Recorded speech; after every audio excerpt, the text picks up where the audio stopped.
that happens a lot. Like if I'm somewhere and I'm half speaking English and I'm half speaking Chi, it baffles them. But the whole thing of them just trying to kind of hoodwink you.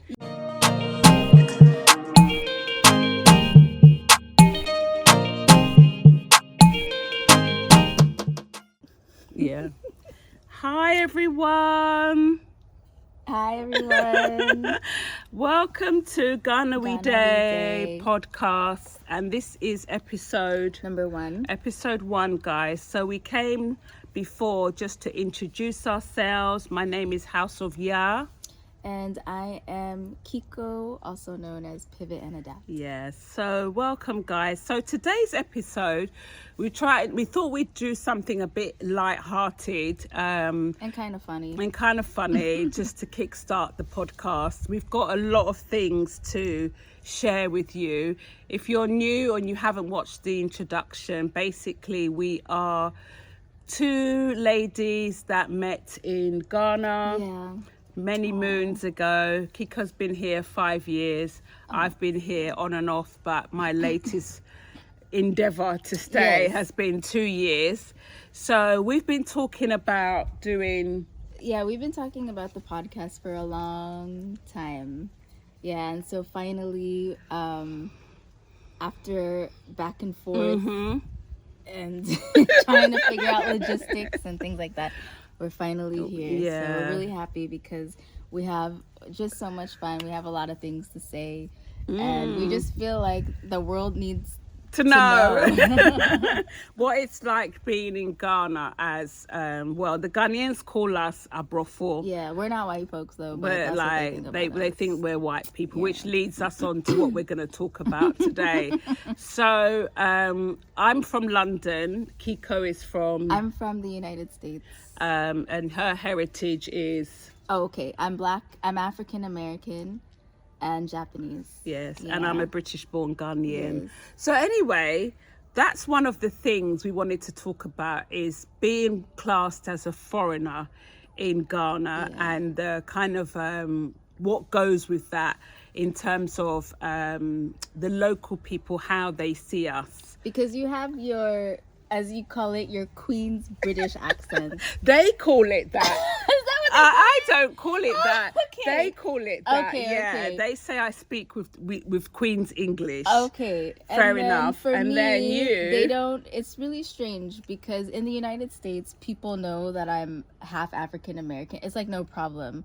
But here, they don't know. So all they see is my fair skin. They don't know I'm one of them or that I classify myself as one of them. So they just see... Yeah, the color. They see pound signs over your head and they see dollars over mine. And it's like...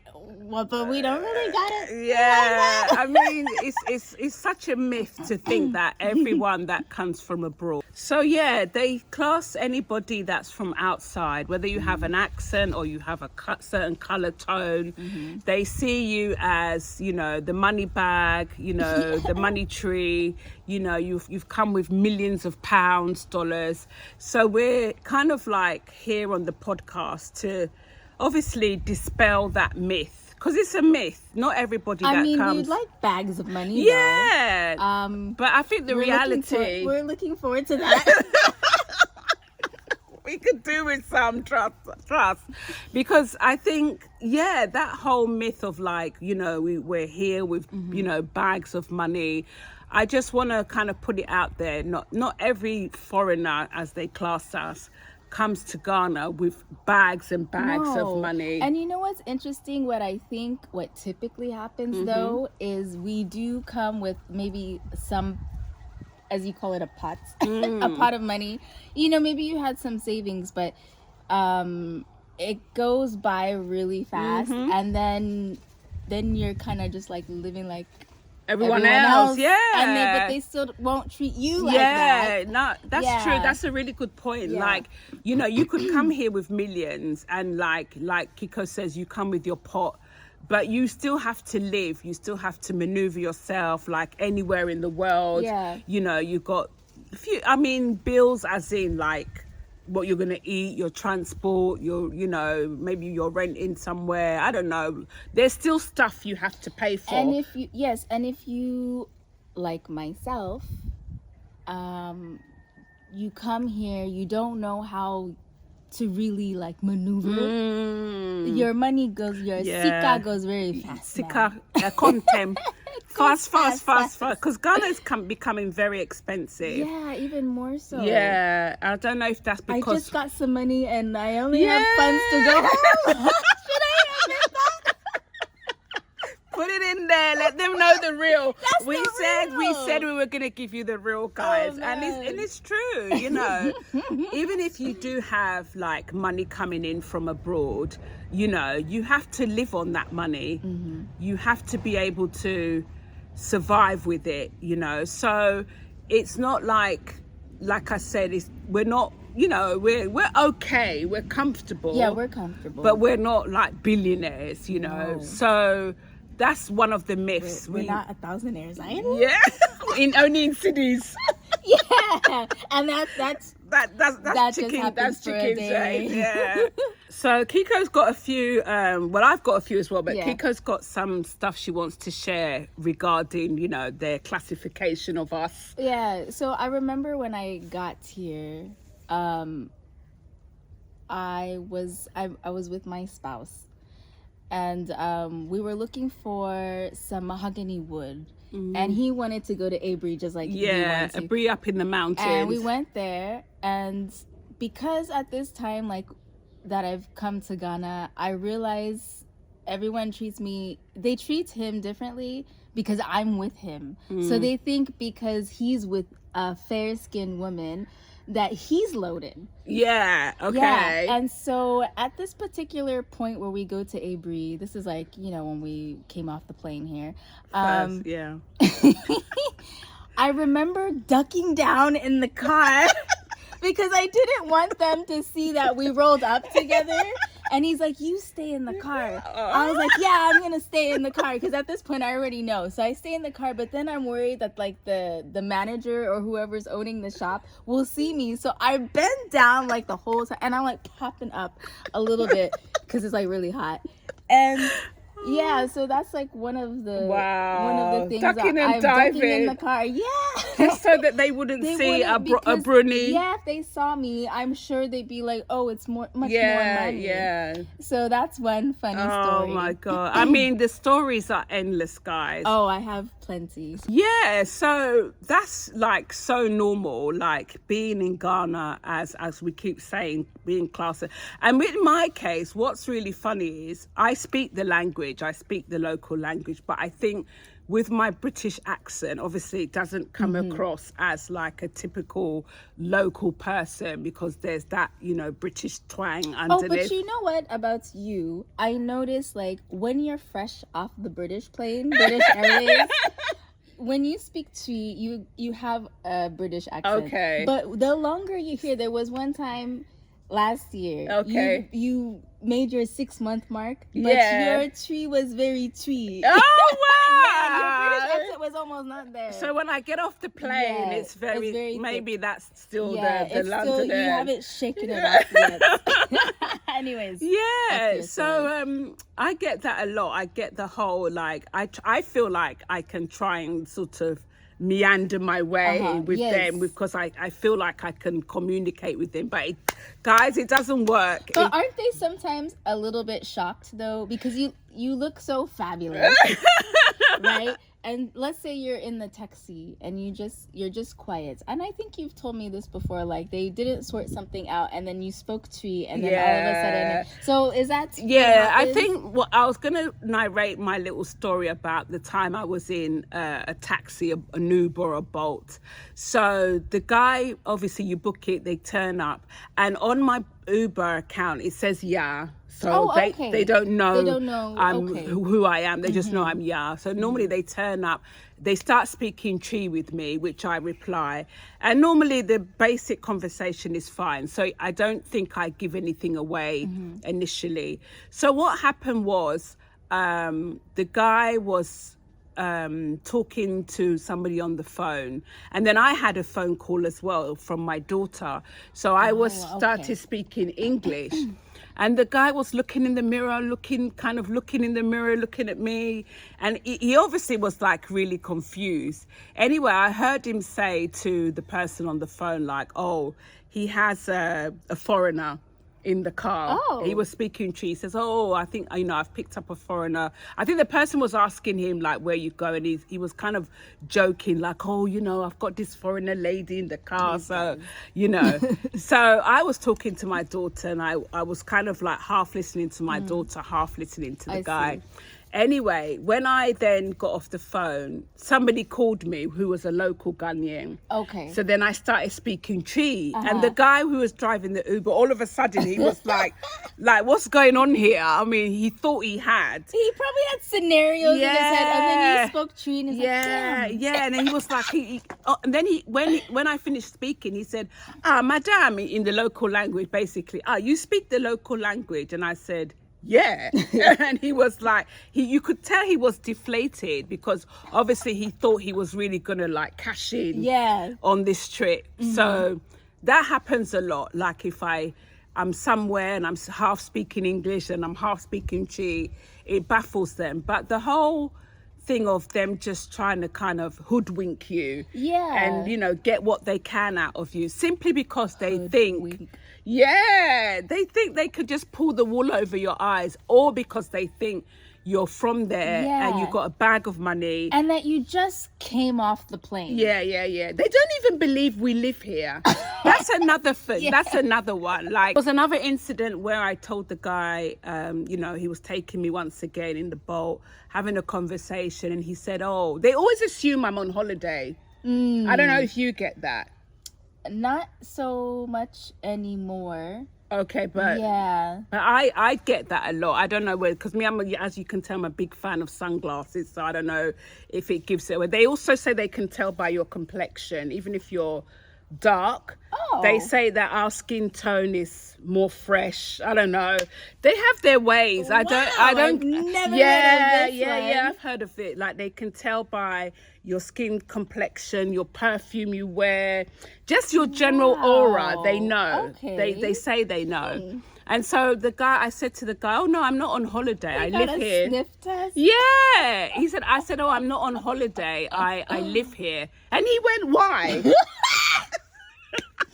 Was he upset? Yeah. When I tell people I'm half black, it gives them a moment, because they're like, and then I'm like, my mother is black, and then we're West African. Then they're like, it's almost like, damn. Like, they almost look really disappointed. Yeah. I told the guy I live here. He went, why? And I was like, what do you mean, why? These guys. And he was like, why would you live here? And I was like, because it's my home. And then they start with the whole, oh, Ghana's not good. Anyway, that's a topic for another day. That's a topic, but yeah, I get you on that one, because I get that too. Yeah. Like, why are you here? You like it? Are you sure? Yeah. Like, so confused. And like, they want to leave. Anyways, we're that's dipping off. We're dipping off. So, that's one of the good reasons, though, why and I'm sure you always do like the third party, like Bolt, Uber, because a taxi driver, those people are rough. Like, they will really rip you the hell off. Rip you off, and then you'll be fighting with them. Oh, but the Bolt people, they charge this one. I'll go take the Bolt then. And then it's like, well, fine, then you get no money. Yeah, the local taxis, guys. we don't deal with them, because they just they're definitely crazy. See like pound sign, dollar sign, like they just. And the funny thing is, there's certain places that the local taxis still operate. Like, I can't think off the top of my head, but sometimes you go to certain places, even at the airport, actually, you'll see them and they'll be trying to tout for you. Even like if you go there and you're waiting for someone to come from abroad, I always watch the way they're just ready to pounce on the people that, the brothel, the white people, the foreigners. And it's like, they're just so hungry that it's just the way they kind of like, they're just ready. Like they've hit the jackpot. As soon as they know that, oh, this one, if a journey is supposed to be 100 cities, they're going to charge, I don't know, 500. Yeah, so across the street from the airports, so that's my next story, is the Marina Mall and a department store. So one time we were there, we were shopping, and my spouse got a taxi, the rough kind, the regular taxi, the regular ones. And he saw me, and I usually like stand back so that I let him do the negotiating, and then I roll up in the car. Like that's how undercover. There's a way that I do it. It's super strange, but anyhow. So this particularly, I'm standing back by the curb and he's talking to the guy, but the taxi driver already saw that I'm with him. Okay. So he looks at us. Okay, mind you guys, from that place from Marina Mall, the airport, to my home is like 25 CDs. This man said 200. Wow. And we were just like, sir, bye. See you. Bye. Yeah. So I think, regards to this episode, I think what we're really trying to sort of put across is, it's one of the challenges we have been here. No matter how long you've been here, like I said, they seem to have a way of sort of just assessing us as foreigners. So everything is double, triple. I won't get into my cowboys, my workmen. That's an episode for another. Yeah.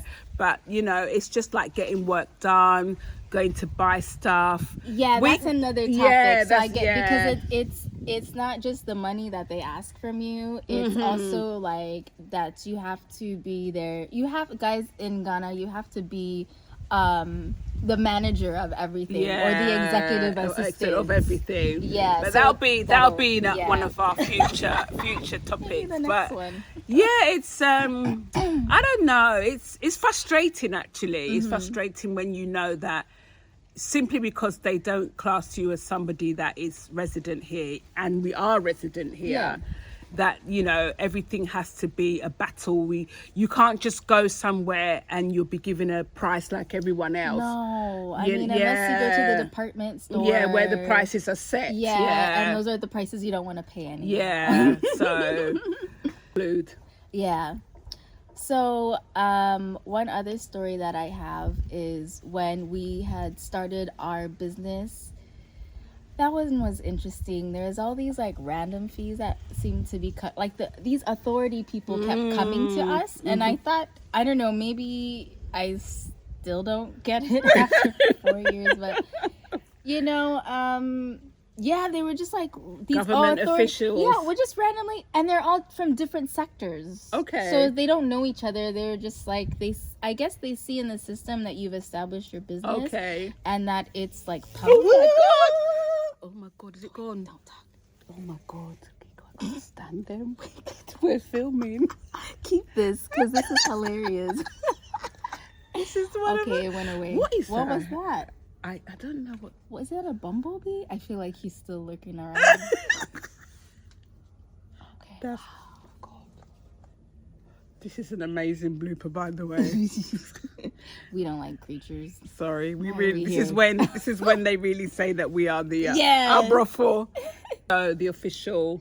Yeah. So I think in the system they see it's public or whatever, and you have a business. So then all these random authority people come and they want to collect money. And the interesting thing about them, I mean, it might be perfected now, I'm not sure, but like they wanted cash money, and it's like, but why don't, like, I always kept telling him, like, we'll transfer the money to the bank account so that there's like a wire like there's proof. But they'll be fighting with you, and they were fighting with him a couple times at our business in the beginning, because they're like, you owe this money, and it's like, why? And and it's a big thing. And like, it was really strange, because I remember seeing some like old auntie arguing with my spouse about it was just like, and he was yelling at her back, and I'm like, what is this? And they're supposed to be government officials. And they're this and a thing and blah, blah, blah, and this and that and the other, and then it was really interesting. But okay, let me get on to the next story. Then the one is like the GRA, which is the taxes. Yeah. And they were trying to tell us that we owed 2,000 Ghana cedis. Okay. And at the time, that was a lot of money for us, and we didn't have it. But they weren't giving us the reason specific reason. And they're like, oh, those are the rules. So at this point, I'm 6 months pregnant. we go together, and the guy, it was a really interesting experience. The guy who's like the senior manager, he said he's been doing this for 17 years. So I asked him, I was like, this is like Capricorn efficient, Kiko. I was like, so where's the documentation that has like the list of things, the requirements? Because I was like, just give it to us. We'll go gather it and we'll bring it back. But where does it say like we owe 2,000 Ghana cedis? So the guy's going back and forth with me, and he's like, Madam, I would never lie to you. And I was like, sir, I've heard it all before. I've been doing this job 17 That's years not old. the point. Yeah, and I'm Like, like, but where's the where does it say it on the paper? I was like really and seriously, if I was getting so heated, I was like, if I wasn't 6 months pregnant, I'd just pop this guy in the face. So then he's like, oh, you can get the information at the such and such place. I was like, so you don't have it here? Okay. This is where you're supposed to. They were at the GRA. You're supposed to have the pamphlets, but he's like telling me there's like 5 or 6 books I can go reference myself. Wow. And I'm like, really? So then one of his workers came to interrupt him. And you know, sometimes things here in Ghana, like there's no confidentiality. So the people, the coworker just came and she was like, yeah, these people, they can only pay 500 cedis. And I was like, and she's talking about these people are on the side of the road. The roadside food sellers. And you know, those people, they don't even like pay any money for the, they just set up. They just set up and squat and sell their stuff. And sell their fried yam or whatever. And he was like, oh, okay, they can just pay 500 cedis. Wow. No, and I was like, so then my spouse says, so why are you charging us 2,000 Ghana cedis? The man says, because you look like you have potential. Because you look like you have potential. And then he looks at me, because I had to fill out some documentation, and I had to put my a copy of my passport, and I had to put a copy of my resume for some reason. Your CV? To pay tax? Yes. Ghana we day. And For real. And the guy looks at me and he goes, the passport never lies. And that was when I was really like, if I am not 6 months pregnant, I will hurt you. What? Who says that? The passport never lies. Meaning you have money and you're going to pay the 2,000 Ghana cedis. But anyways, we never paid. I don't know what he did. You know, he knows the system. He knows how to work it. But the funny thing is when we got in the car, we both looked at each other, and I said, I'm not coming here again with you. And he goes, next time you're staying home. He was angry that you came. Because he knows I come with questions and controversy, and I have, and that raises the price. It raises the price. Oh my days. It's a true story, y'all. Is that real? The passport never lies. And we were in the car late, like, I'm not going. And he's like, you're not coming with me ever again. And actually, since then, I really don't involve myself. I just let him do his thing. And when I see official people coming to our home, I just act like a boring, like a nobody housewife. I sometimes try to act like I don't live there. Or if I see them, I go back inside. Like, I'm sure they're like, do you have some white lady prisoner? It's really strange, and it kind of irritates me too, because it's like, I'm not a white woman, so like on that note, but that's me, the thing in Ghana. It's just like, once you're not, as we say in Chi, tum like black, but that's the whole thing that we're trying to put across. Is yours is definitely skin tone. Yes, absolutely. White woman. They don't see beyond. You could be mixed. You know, they will never look at you as a black American, black. Like, even if you try to explain that, you know, your mother's black. Yeah, and I've explained. Very few people get it. Yeah, very few. Those are the selective few. But what baffles me is, look at me. Yeah. I'm as Ghanaian black as you can get. Yes. right? And yet, as soon as I open my Yes. mouth, that's my dilemma. My dilemma. I was told once by my cousin, we were going somewhere. He was helping with, and she's, he told you to shut up. But before we got to the place, he said, he literally did that. Like, wow, don't talk. Let me handle it. And that's gotta be. How did you feel? I would have had an attitude. Yeah, I don't know. I understood why. Yeah. But I felt very incapacitated. Like I felt like I'd been stripped of my ability to express myself because I'm not stupid. Exactly. And I know how to articulate it's almost myself. like just sit and look pretty. Yeah. But I understood. I mean, he was doing me a favor, obviously, because if I had opened my mouth, like in your case, instead of 500, it would have been 3,000. Yeah. But I don't know. It's very frustrating. Yeah. Those are the things that, like, being here is really nice. But it's like these things that just kind of get under your skin. They and do. Then it's also like a back and forth thing because it's like you have to keep like going, coming, stating your stance in order to like not be overcharged. Yeah, exactly. So guys, that's episode 1. Yeah. Being a Bruni, being a white person undercover incognito foreigner. Oh my God. So guys, thanks for watching. Thanks for watching. We appreciate you. Please subscribe to our channel. We do also upload our clips on TikTok. My handle is House of Yaa. Pivot and adapt. And we will be on YouTube. On YouTube. Well, this is going out on YouTube, isn't it? Yeah, oh yeah. We are. Whoops. Another well, it's going to be on YouTube.